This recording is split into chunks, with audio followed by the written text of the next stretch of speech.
I am having a difficult time knowing where exactly to get started with covering the Iran conflict because so much has happened. It's only been a few days. It did not take very long at all for things to go badly for us. The first thing that I want to point out, because it's really, really important to remember this, is that we would be here under Kamala Harris too. Kamala Harris also said, if anything, Kamala Harris campaigned on the idea that Donald Trump would be too light on Iran. She was openly aggressive towards them like competing with Trump over like who will be more soft than foreign dictators. It was not great. We still have Democratic leaders right now who are here. Invoke the War Powers Act, which would give the president 30 days to terminate the operation, except for activities defending the state of Israel, which is critical to our alliance on Israel. Senator Jack Reed, I do appreciate your time this morning. Thank you, Senator Jack Reed. Definitely not a zombie. Mouth's not even moving. What the Yeah, well, we're led by demons. We're in it. Democrats won't rule out giving Trump more money for Middle East war. Democrats will have to balance a desire to criticize Trump's offensive in Iran with pressure to support funding to defend the nation now at war. From Senator Elissa Slotkin, the former CIA agent who was pitched as a future Democratic leader, some Democrats aren't ruling out voting for a multi-billion-dollar military infusion, setting a potential internal clash in the weeks ahead for a party whose political base is aghast at Trump's aggression against Iran. The White House is reportedly mulling a $50 billion ask. Yeah. Middle Eastern CIA agent too? Yep. Yes, sir. Slotkin is the one who got bodied by Crystal a while back? Yes. The amount of money being tossed around is insane to keep up with. The funny thing is, as bad as it is right now, and how much, considering how much money is being thrown around, we are actually doing incredibly badly right now. So I want to try to like summarize what's been happening. The gist of it is that we are attempting to level Tehran. We have no strategic goals.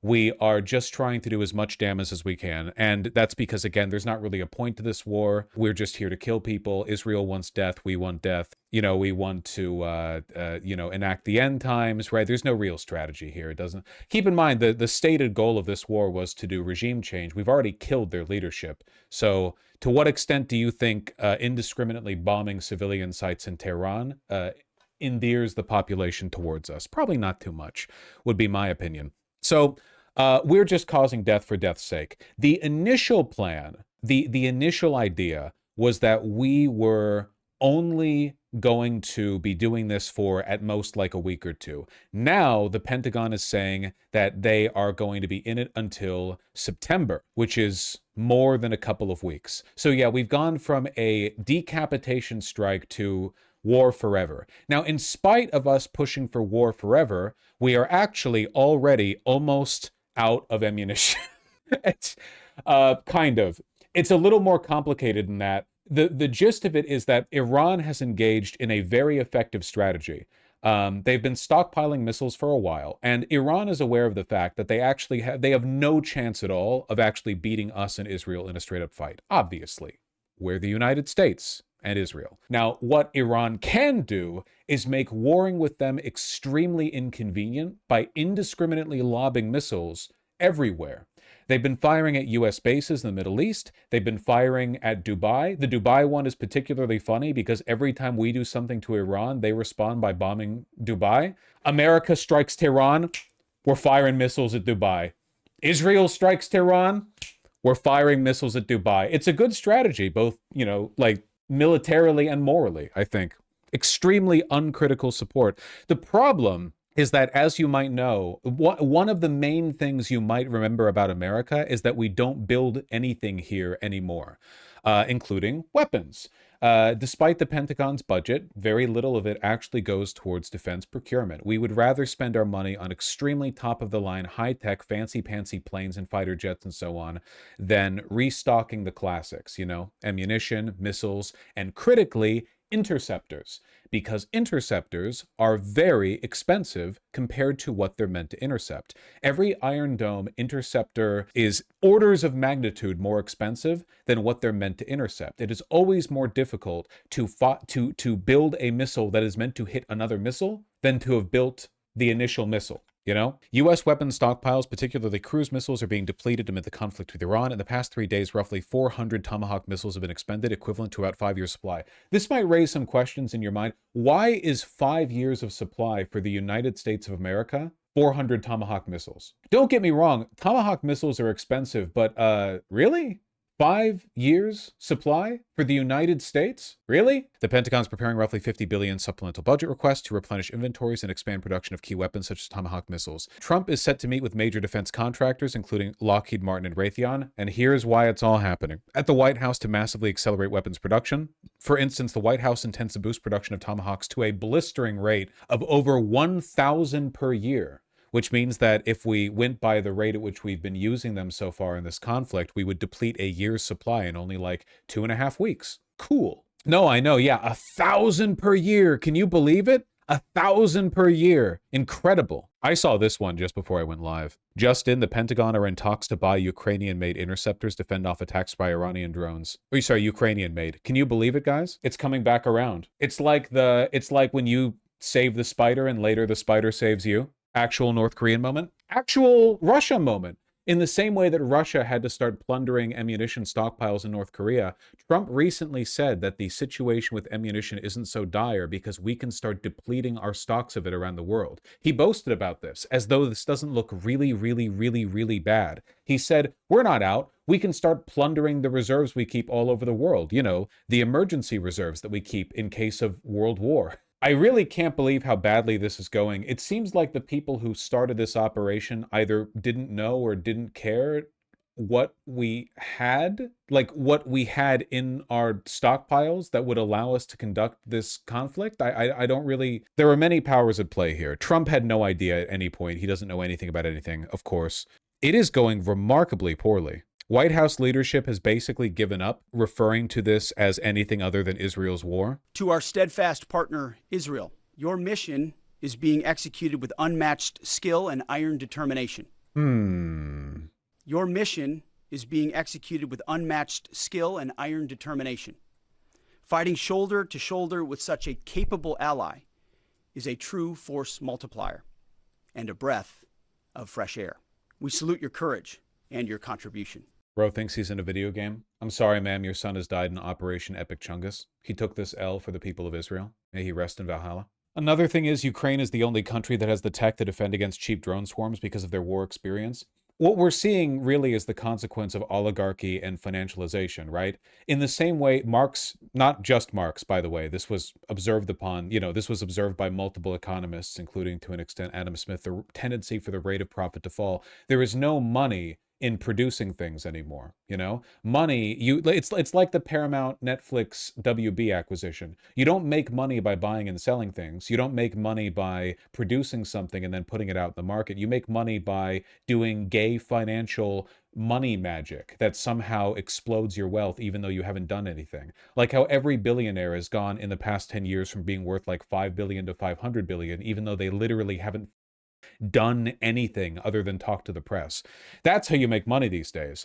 And since America is a bloated financial instrument with basically no domestic productive capabilities, we actually are getting productively mogged right now by countries that do keep their factories open, like Ukraine, or to an extent Russia, or like China. Yeah, China would destroy us in a war, 100%, and we deserve it, and we should lose, and they should take over us. Please, President Xi, fire the missiles. Bro, Russia's cooked right now, lol. Yeah, but I think what we're learning is that if America had been in Russia's place, we would have stalled out much faster than them, because at least they kept larger stockpiles of their ammunition.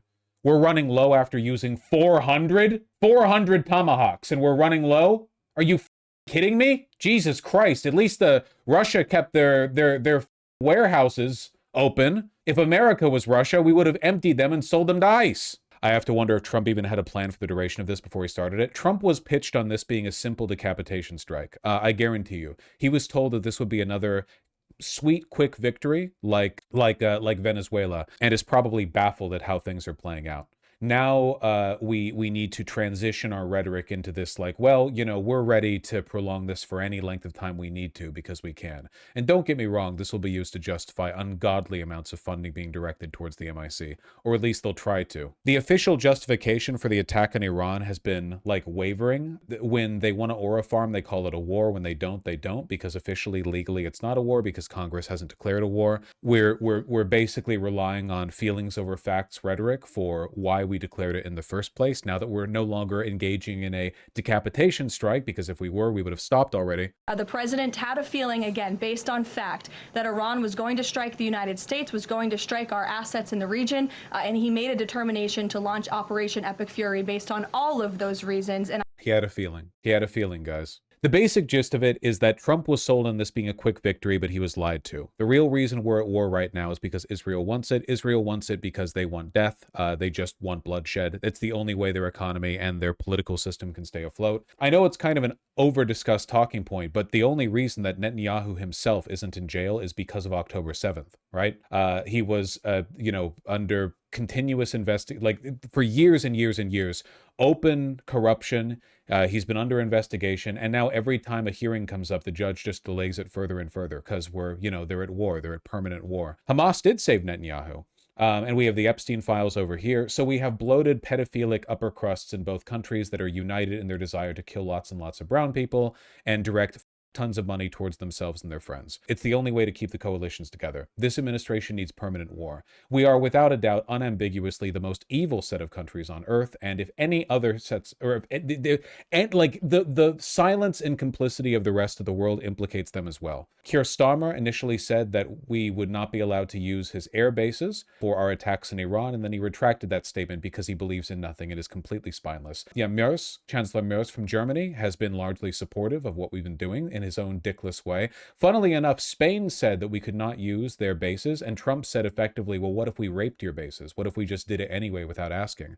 And then Trump threatened to embargo Spain, which isn't going to happen, but it's insane that he threatened to do that. Carney supported it, so disappointed. Yeah, unfortunately, Carney's problem is that America hasn't been fulfilling its promise of being the global hegemon. Carney's problem is not that America was the global hegemon. He's still a banker, you know? Yeah, still a neolib. Is there anything that I'm missing for the summary? I guess the point that I want to get across is that we're failing in large part because America has abandoned its own domestic manufacturing, and as a consequence, we can't even do basic things like fight wars anymore. The markets are crashing. The markets are not doing great right now. It's so bad, not even the MSM's really bothering to uphold the justification for the war. CNN just put out an article with the title, "The rationale for striking Iran was already a mess. Trump just made it worse." Of course, but like CNN does want the war with Iran. The mainstream media all wants it. Everyone's been waiting for this. This is what it means to be a Zionist, right? This is the whole point of the project. You're naive? Iran's closed the Strait of Hormuz. Trump has said he's going to send ships to personally escort, civilian ships moving through, which is insane, and we can't do that. It would be insanely expensive to do that. Yeah, traffic through the Strait of Hormuz has collapsed. Oil prices are going up right now. What about the American planes that got shut down? Oh yeah, apparently we lost 3 F-15s to friendly fire. Do I have that right? 3 F-15s? Yeah? Yeah, over Kuwait. Oil just hit $80 a barrel. Apparently, a Kuwaiti aircraft is the one suspected of downing them, which is really funny. God bless you, Kuwait, for your service on behalf of Iran. 3 of them. You took down 3 F-15s. Really? Ace pilot. CENTCOM said on March 2nd the American aircraft were mistakenly shot down by Kuwaiti air defenses, but did not say whether American fighters were shot down by surface-to-air or air-to-air systems. But people familiar with the episode said March 3rd that the surface-to-air fire is no longer the leading theory. Well, I'm sorry. Did the Kuwaiti pilot think that he was firing on Iranian F-15s over Kuwaiti airspace? That's so funny. It was just an oopsie. I'm not going to complain. The Iranians have been painting planes on the tarmac to trick the U.S. into bombing nothing. Oh, yes. How could I forget? The Department of War has been enthusiastically posting Epic Chungus MLG hit scan comps of them hitting nothing. They've been posting drone strike footage of them hitting painted planes on the ground. I don't know if this particular compilation is going to have exactly what I was looking for, but there are a few really good videos circulating out there of published strikes that very obviously only hit painted targets. Was that Childish Gambino? I wouldn't know. This is so soy. Yep. Did that one naval hit with a submarine? Yes, we did sink an Iranian vessel, illegally sink an Iranian vessel in international waters and refused to even rescue any survivors. Yeah, it was coming back from a training exercise with India, I believe. That's what you're talking about? Well, this is a chat GPT post from a blue check, but yeah, stuff to this effect. Iran has suffered a lot of damage over the course of the strikes, but Iran's also been preparing for this for years and years and years. Iran's a neighbor to Israel, right? They know that they have to hide their munitions, their launchers, and they've been stockpiling for ages. All they need to do is keep the pressure up, keep the temperature turned up. The ship we sunk was likely unarmed due to the rules of the naval exercise. Yes, we committed a war crime. We sank a ship. We did not rescue the survivors of the sinking of the ship. And then Pete Hegseth went on media and said that we're no longer fighting a politically correct war in response to it. Refusing to rescue them was such a demon move. Rescuing ship survivors is one of the oldest rules of engagement. Yep. Even the Nazis would do it sometimes. I hope you all remember this for the rest of your lives. It's not just that we're stupid. We really are the most evil people around. And by we, of course, I mean like the Western, the American Zionist hegemon. There's really no comparison. It's not just a matter of what we do or what we want to do. It's also what we're trying to do. We are the great Satan. Iran was correct. I don't think most people realize how populated Tehran is. It's bigger than Chicago, same size as London. Yep. Not that you'll ever see Western media talk about that. You only ever hear Iran referred to as some big, homogenous entity of Islamists, as though the greater metropolitan area for Tehran, 17 million people. That's greater than LA County. They think Tehran is a bunch of mud huts in the desert. Yep. What about Iran apparently striking Turkey and Azerbaijan? I feel like it's false flags by Israel. Why wouldn't they? Turkey deserves it. Azerbaijan deserves it. As far as I'm concerned, Iran gets to bomb everyone who's an ally with America in any way, shape, or form. They can do whatever they want. The Pentagon released the video of the torpedo on the Iranian ship. Yes. Did Israel target the Saudi oil fields? I wish they would more. Man, it's bad out there. Iran does have a right to self-defense. We're basically just like picking on little anecdotes here, but I guess the gist of it is that things are falling apart. I don't know. The Western hegemony worked as a system as long as it was built on assumptions and beliefs and arguments made internally among the ruling class of the West that made sense. Right? They were always greedy. They were always evil. They were probably always pedophiles. None of those things have changed, but they have grown greedier and more arrogant because they no longer feel the need to pretend, Wealthy people used to pretend to be civilized. Now they don't have to. They can just tweet every inane thought that travels through their empty head, and we know they're evil, and we know they're pedophiles, and we know that they want the world to end so they can live in a doomsday bunker as one of the few thousand remaining people, and they don't care, right? We know what they're like, and they don't care, and they've grown more arrogant, and now their decision-making inevitably has begun to fall apart. The same thing happened with Nazi Germany. Whenever you have irrationally high acquisition of resources in the hands of a smaller and smaller cabal of people, they get more and more in their head, they're less capable of making good decisions, and then inevitably it falls apart. Deadass going from wanting to help in the change against neoliberalism to pure nihilism. What the f do we do, man? Well, I think that nihilism is the big threat coming up because the people, what we're dealing with right now is just an extension of the power dynamic that has been established under neoliberalism. The difference between now and 40 years ago was not a difference in how fascistic we've become. That's just a justification mechanism. The real difference is that even though we used to be warmongering capitalists, we at least believed in maintaining the frameworks that allowed society to survive. Right? You still believed in underlying, like Eisenhower, Truman, these people were evil, but they understood there was a foundation that had to be maintained. The people nowadays, the neoliberals, they don't believe in that. No foundation needs to be maintained. You don't need regulations. You don't even need states. All you need are infinitely powerful multinational corporations and the militaries that back them, right? We are trending more and more towards pure corporatocracy. And that's a consequence of decisions that have been made in America that are bipartisan. Reagan and Clinton and Bush and Obama, it's all been trending in this direction, from Glass-Steagall to refusing to punish any of the bankers who were responsible for the 2008 subprime mortgage crash. We have been leading now to this point, and we're here. And rather than them doing what they want is to control everything, but unfortunately, what we're now arriving at is, I guess, this, right? We're arriving at a world where they want everything. They already have everything, basically, but they're too stupid and self-absorbed to get over the final hurdle. And they're not going to, by the way. They're not going to succeed. There's no world in which the surveillance tech they're pushing for, or the income inequality they're trying to exacerbate, none of this is going to pay out in the long run. It's not going to win them the day the way they want. In the same way that Hitler's dream of a conquered world was never going to work. No one has ever conquered the world, and in all likelihood, no one ever will. It's too big, and there are too many people, and it's too complicated.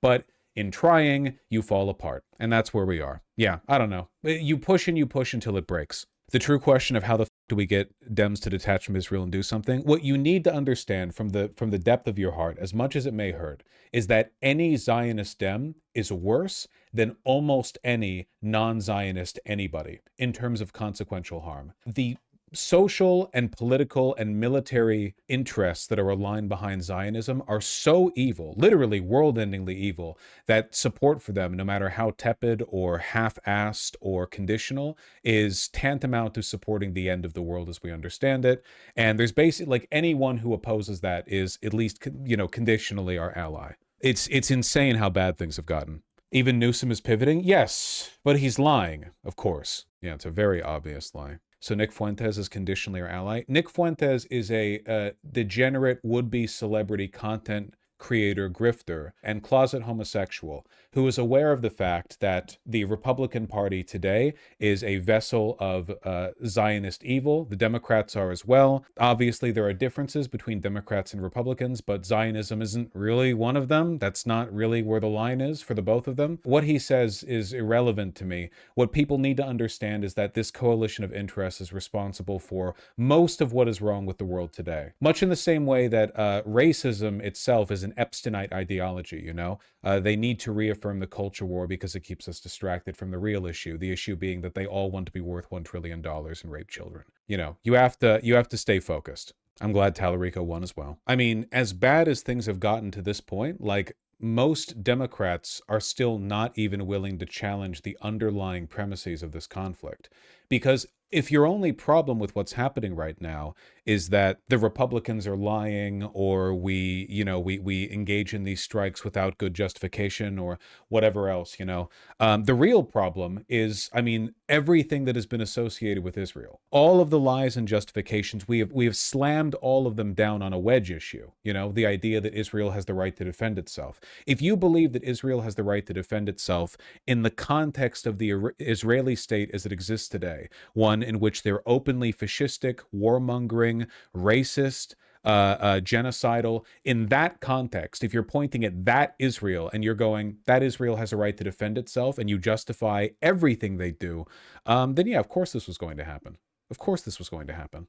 Preventative defense. I believe that is the preferred talking point of the regime at this point, We had to attack Iran because they would have attacked us if Israel attacked them. In fact, I think that's verbatim, yeah. Who was it who said that? That was the line. It was, we had no choice but to attack Iran because after Israel attacked them, they would have attacked us. That was Marco Rubio. Rubio tries to justify attacks in Iran. An Israeli action. We knew that would precipitate an attack against American forces, and we knew that if we didn't preemptively go after them before they launched those attacks, we would suffer higher casualties. We would not mind, we would not be heartbroken, and we hope that the Iranian people can overthrow this government and establish a new future for that country. We would love for that to be possible. But the objective of this mission is the destruction of their ballistic missile capabilities and of their naval capabilities.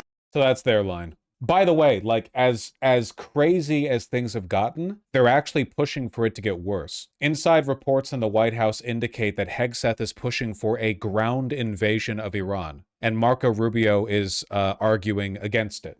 Because Marco Rubio is, of course, more of a traditional neocon, and Hegseth is a, end times Christian evangelical psychopath. The pair were at each other's throats while discussing whether or not the U.S. should send troops to Iran at the request of Israel. So the official position of the head of the Department of Defense is that we should deploy boots on the ground into Iran because Israel has asked us to. It's not a joke. This is the timeline we're in. Why doesn't Israel go? Because they think they're better than us. Because it's an ethnically supremacist country where they believe they're the chosen people, and that if we die, it's fine, but if they die, it's bad. Hegseth supports putting boots on the ground, while Rubio, the Trump administration's top diplomat, is wary of dragging the U.S. into another drawn-out foreign war. A former high-ranking official of the military told the outlet that Rubio is aware the American public may strongly oppose putting U.S. service members in harm's way. Really? He also noted Rubio has been bothered by Hegseth's public remarks in the military operation. Which specifically? The president told the New York Post he does not have the yips when it comes to sending Americans to war. I'll translate that for you because I read the actual interview earlier. Donald Trump said to a journalist he doesn't think it's a big deal